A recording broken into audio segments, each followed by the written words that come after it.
엽시! 안녕하세요, 엽트입니다. 드디어 2020년 새로운 아이폰 12 시리즈가 발표되었습니다. 5G를 탑재한다는 소식으로 시작한 아이폰 12는 대중들에게 가장 많은 사랑을 받았고 아직까지도 팬층이 두터운 아이폰 4, 5, SE 1세대의 디자인과 유사한 모습으로 공개가 되었는데요.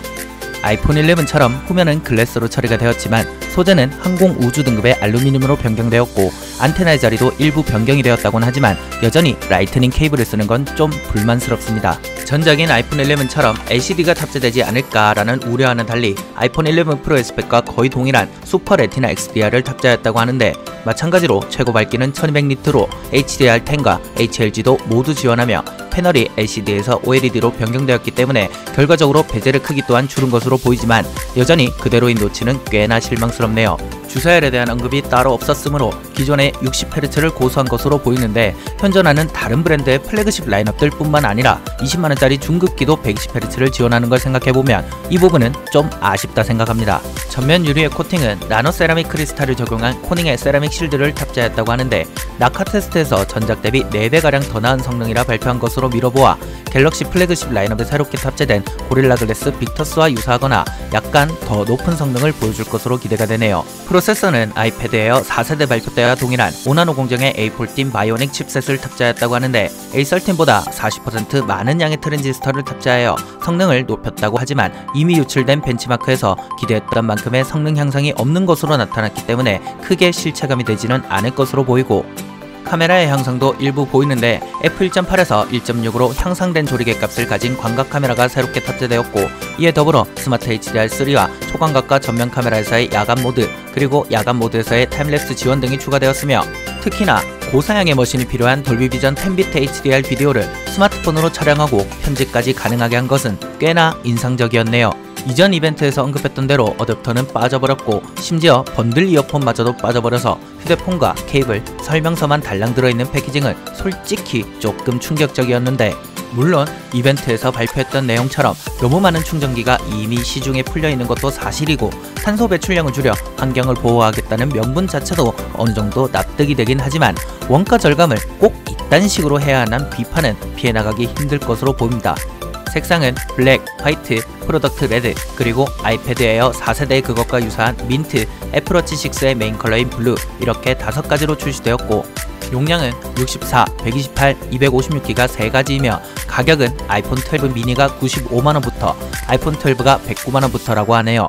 전작과 마찬가지로 아이폰 12의 카메라 기능을 강조하여 급을 나눈 것으로 보이는 아이폰 12 프로는 마찬가지로 f1.6의 조리개 값을 가지는 7매의 렌즈로 구성된 광각과 f2.4의 초광각 그리고 f2.0의 망원으로 구성된 3개의 12메가픽셀 카메라와 라이다 센서로 구성된 카메라 섬을 가지는데요.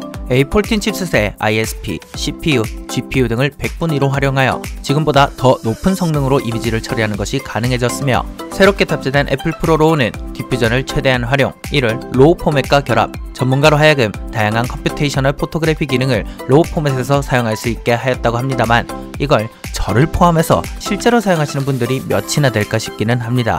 액정은 약간 모자람이 느껴졌던 5.8인치에서 6.1인치로 커졌으며 솔직히 왜 있는 건지 그 의미를 찾기 힘들었던 라이다 스캐너는 오토포커스의 활용, 지금보다 6배가량 빠른 속도로 정확하게 초점을 잡는다고 하는데 지금도 그리 느린 수준의 AF가 아닌 걸 생각해보면 얼마나 많은 발전이 이루어졌을지 기대가 되는 부분입니다.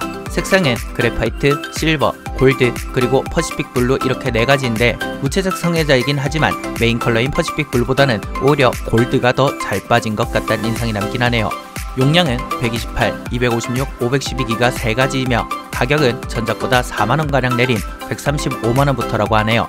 진짜 애플의 2020년 플래그십이라고도 할 수 있는 아이폰 12 프로 맥스는 전작보다 0.2인치 커진 6.7인치의 액정과 5배 광학줌을 지원하는 f2.2의 망원 카메라, 새롭게 탑재된 센서 시프트 OIS를 제외하곤 대부분의 스펙은 아이폰 12 프로와 동일한데요.